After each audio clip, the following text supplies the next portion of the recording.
Hello and welcome to my garage. So today we are going to start some fall seeds. So here's what I have. I have my seed tray that I used last year, and this does not have drain holes in it. I pretty much just took the seeds out. It had the little tray in it. I took that out, I washed it, and it's been in the garage ever since. It also has the little clear humidity cover that I'll put on after I'm done. I have my seeds here, and I am going to plant some Danvers half long carrots, some slow bolt arugula. I'm going to try some more mammoth melting snow peas and some more golden sweet peas. And I'm also going to start some red Russian kale. So those are the things we're going to start today. I also have this bag of, this came from Amazon. It was like $10 for all of these. There's 400 of them in here. They're just little biodegradable seed bags. There's a couple different sizes in here. Like these are really skinny, so I don't know about those. Maybe carrots in those, but these will be better for like things like tomatoes and stuff for next spring. So I have those, and this bag of like all 400 of these was like $10 on Amazon, which is a really good deal. I also have these, which are also from Amazon, and there are, I don't know, I think like 500 of these in here. And these were like $6, and they are just little plastic plant markers in just different colors, so you can sort things by what they are. I think for now I'm just gonna use like these green ones because I'm not doing a lot of seeds.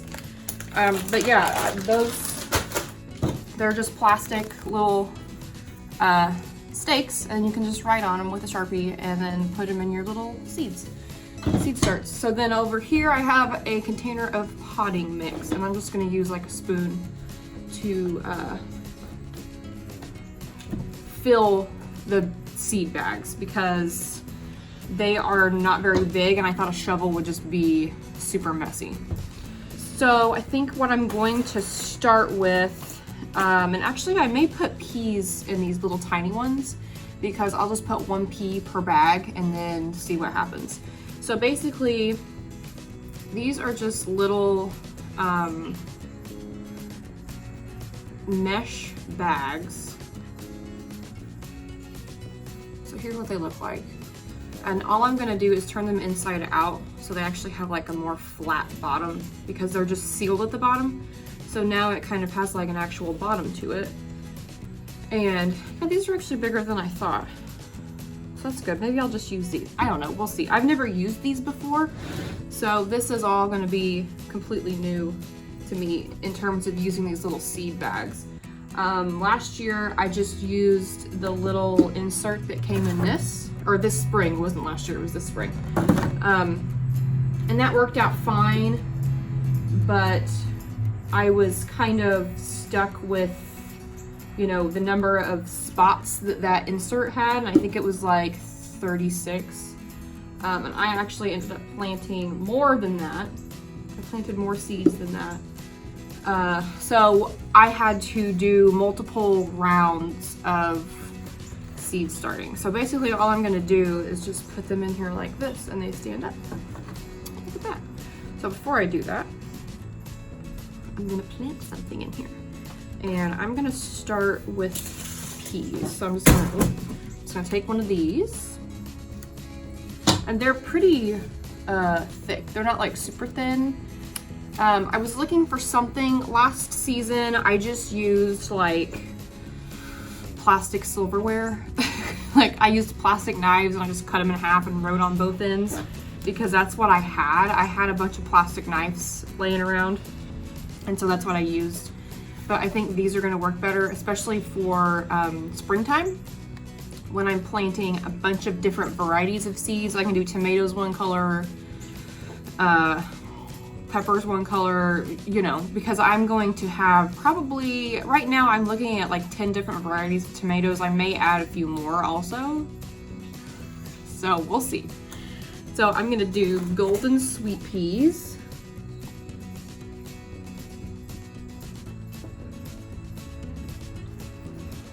In this one. So basically all you have to do is take your pea. And so this is what a pea seed looks like. It's pretty much just a pea that's been dried. So the rule of thumb is to plant things twice as deep as they are tall. So this is a pretty big seed compared to some of the others. So I'm just gonna take it and kind of just push it down in there. And then cover it up a little bit. And then we're just gonna shove our little marker down in here.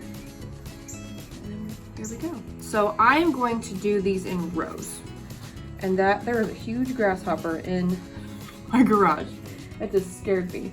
Okay, so I'm just gonna do these in rows. So I'm gonna put one marker for each row and then just start them this way.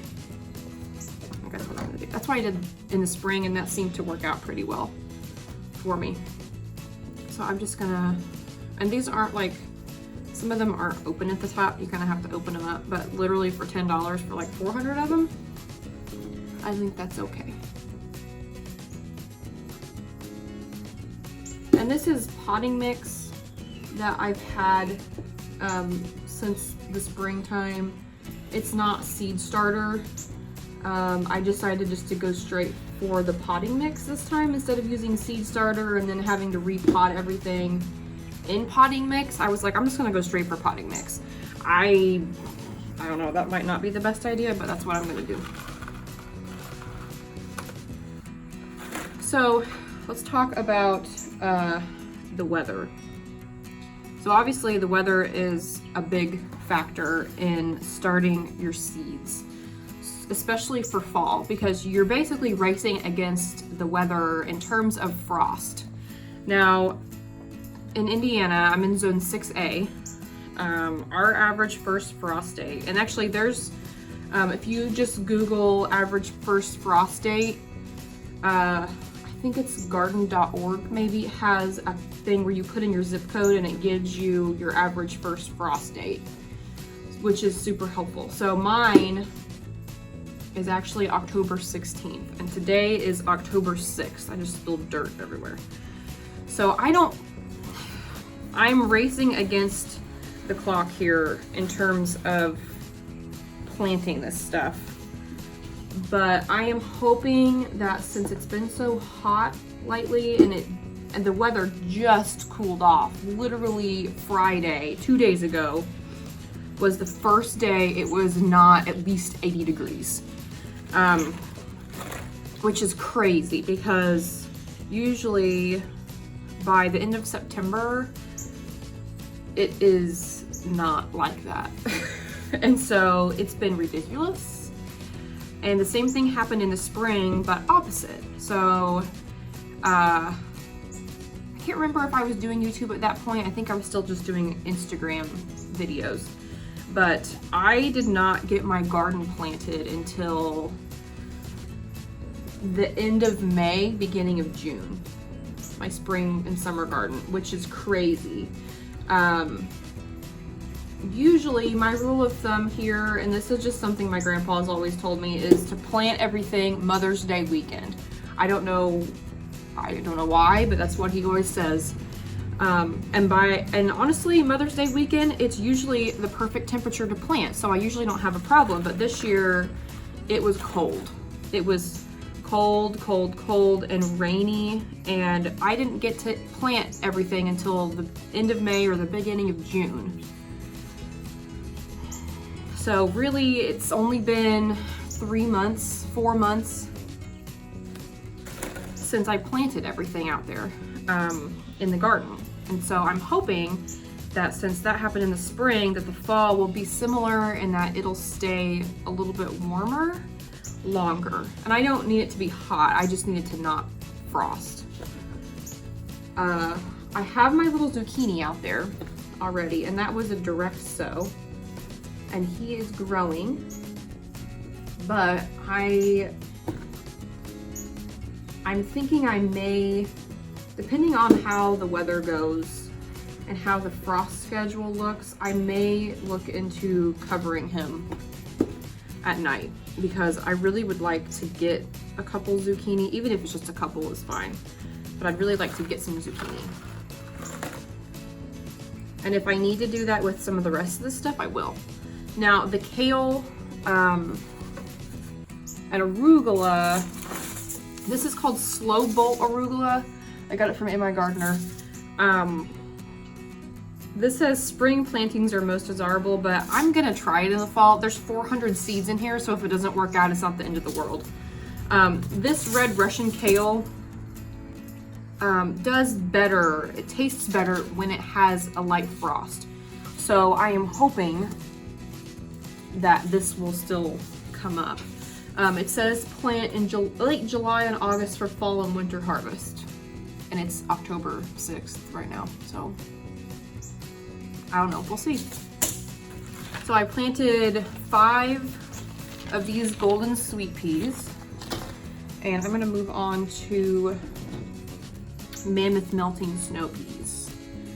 I have never grown peas before, and so I got these seeds from My Gardener when they were still doing that spring BOGO. So we'll see what happens. They're supposed to climb, and the ones that I planted that did grow and then got killed by the heat, they did climb, and they were growing pretty well. There is one out there that I think still might be growing, but I don't know.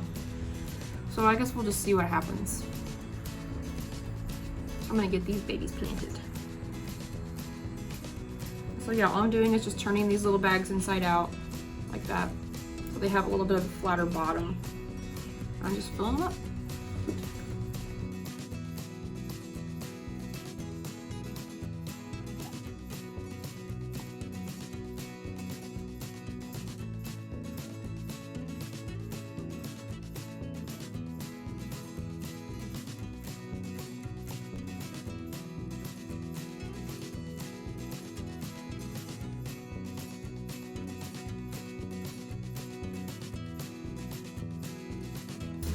All right, so I have 2 rows of stuff started. I have my 2 different types of peas, my golden sweet peas and my mammoth melting snow peas. And these look huge. So I hope these grow, because these will be so cool. So the next thing I'm gonna do is the red Russian kale. So I started some of this in the garden. I just direct sowed it, and it was doing okay, but I think I really needed to start it inside and then transplant it. So we're gonna transplant it and see what happens. I am hoping that I have enough time to let it get big enough to grow out here. So we'll see. I don't know if I'm gonna use any of these big bags, because these are really big. Like, these little bags are the perfect size. I'm not gonna use those big ones. Those will be good for like doing things like tomatoes, where you start multiple seeds in a spot and then you kind of separate them out. This stuff I'm just doing, the peas I just did 1 pea per bag. This kale, I'll sprinkle a couple seeds in each bag, but I'm not gonna do just 1 seed, because kale seeds are absolutely tiny.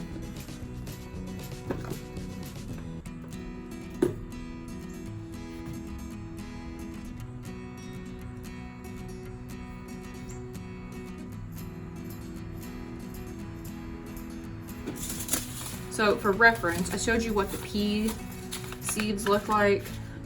Kale seeds look like this. You see how tiny they are? They're tiny, tiny. So I'm just gonna put 3 in each of these bags. And these you literally just put on the top of the soil and then just kind of gently poke them in. You don't have to like bury them really at all, because they're so small. And I'm just gonna fill all these up.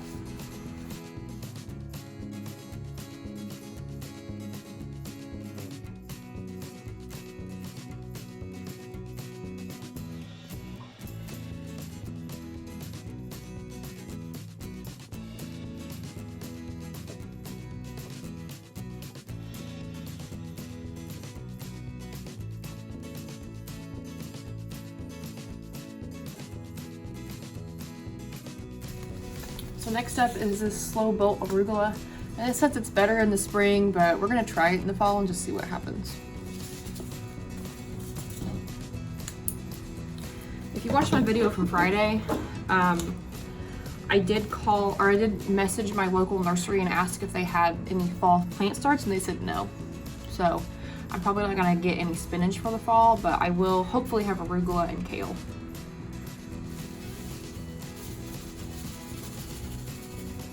And here's what arugula seeds look like. Again, super tiny. They're a little bit of a different shape than the kale seeds. Kale seeds are really round and these are kind of oblong.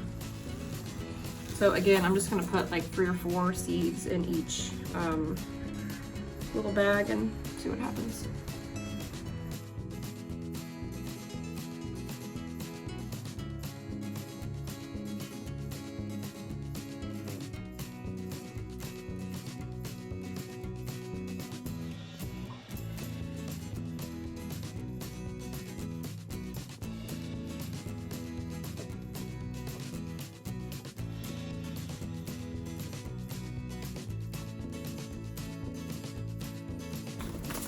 All right, so the last thing I'm gonna plant is these Danvers 126 half long carrots. I'm not sure why they have a number in the name.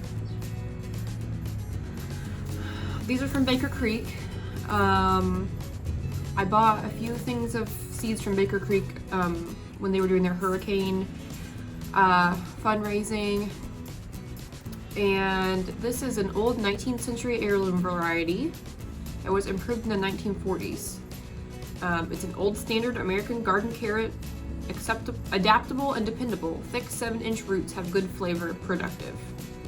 Carrots require, I've never grown carrots, so this is super helpful. It says carrots require light and fluffy soil in full sun, adequate moisture, but only average fertility. Surface sow, press in gently and provide consistent irrigation, best in cooler weather.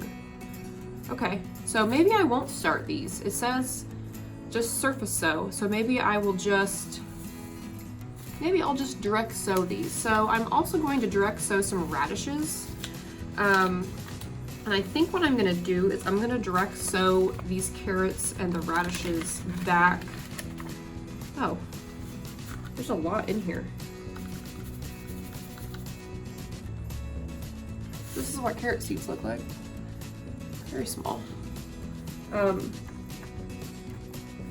I am going to direct sow my radishes and my carrots, I guess, back by where the zucchini plant is.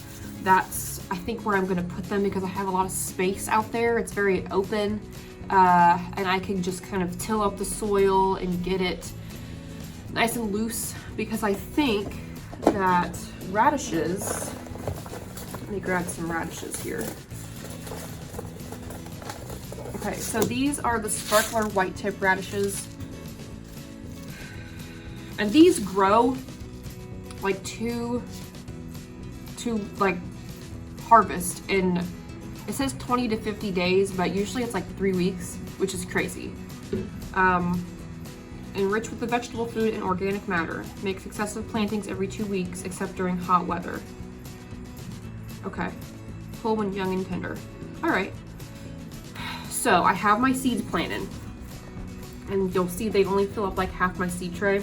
And so I think what I'm gonna do to prevent them from falling over is just take some of these that I have left over from the spring, and these are just the little seed pods. So these are just the little 6-pack of seed, or like seedling things that you get from stores. I just washed these out. I think I'm just gonna take these and kind of put them in here like this to keep things from moving around too much, because I really don't want them to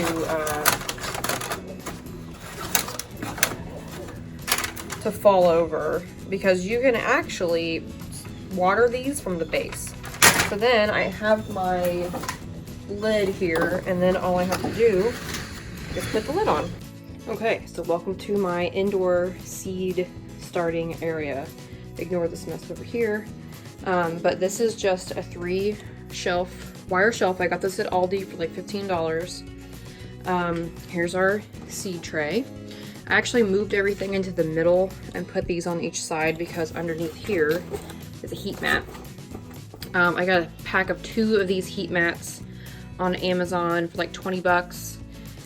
And down here, behind my little watering can,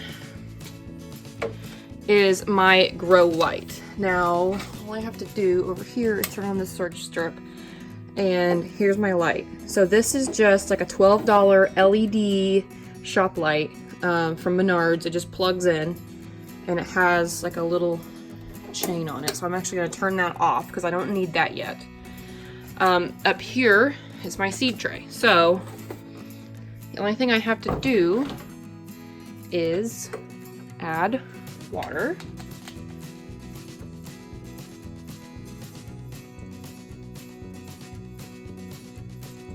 I'm just going to pour some water in here. Just kind of make sure the whole bottom of the tray is covered. I don't want anything sopping wet, but I want to make sure everything does have water. All right, so everything has water, and then the last thing I'm going to do is take my little spray bottle and just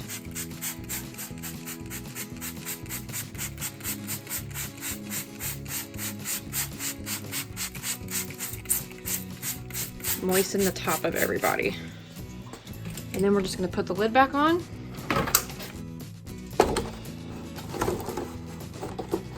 And let it sit.